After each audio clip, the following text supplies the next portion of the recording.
Alright folks, it's the old Trinity Riverhawk coming to you live here by myself.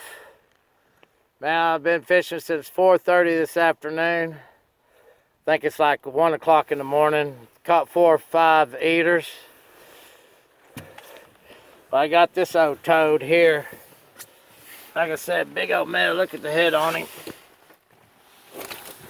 I'm by myself, sliming my boat good.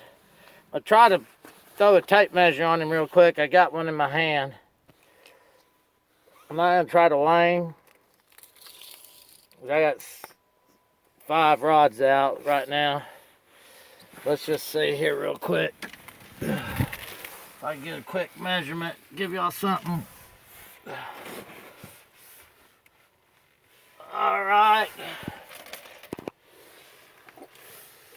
Looks like he's gonna come in around 40 inches.